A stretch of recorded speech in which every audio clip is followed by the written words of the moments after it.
என் உயிரினும் மேலான உழவர் உறவுகளே, என் அருமை வேளாண் குடிகளே, உலகை படைத்த கடவுளுக்கே உணவு படைத்த உழவர்களே, தை பிறக்கப் போகுது, நமக்கு வழி பிறக்கப் போகுதா?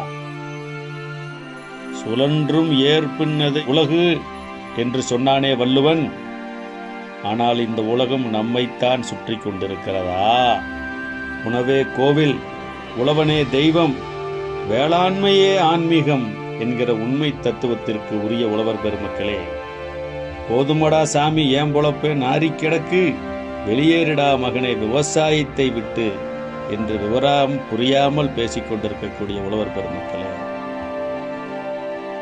கம்பெனிக்காரனுக்கும் கட்சிக்காரனுக்கும் கலெக்டருக்கும் விலை போன லெட்டர் பேட் விவசாய சங்க தலைவர்களை வைத்துக்கொண்டு வேதனையோடு உழல்பவர்களே, சாதி கட்சிகள் எனும் சாபக்கேடுகளால் சரிந்தவர்களே, நாம் சரிந்தது போதும், வீழ்ந்ததும் போதும், உழல்வதும் போதும், ஏமாந்தது போதும்.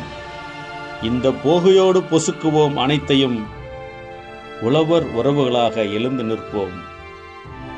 உற்பத்தி செய்த பொருட்களுக்கு உரிய விலையை பெறுவோம். நிலத்தை பறிக்கும் சிப்காட் திட்டங்களை சிதறடிப்போம். இனாம் நிலங்களின் உரிமையை மீட்டு இன்னல்களை தகர்த்தெறிவோம். கல் மீதான தடையை உடைப்போம். கனிம வளம் காப்போம். ஊழலை ஓட ஓட விரட்டுவோம். சாதி மதம் அரசியல் கடந்து உழவனாய் ஒன்றுபடுவோம். படை திரட்டுவோம். படிப்படியாய் முன்னேறுவோம். அறக்கழகம் செய்வோம். உழவர் பெருந்தலைவர் நாராயணசாமி நாயுடுவின் பாதையில், இயற்கை பேராசான் நம்மாழ்வாரின் மரபு வழியில் விழித்திடுவோம். தமிழக விவசாயிகள் பாதுகாப்பு சங்கமாக ஒன்றுபடுவோம். உரிமை மீட்போம்.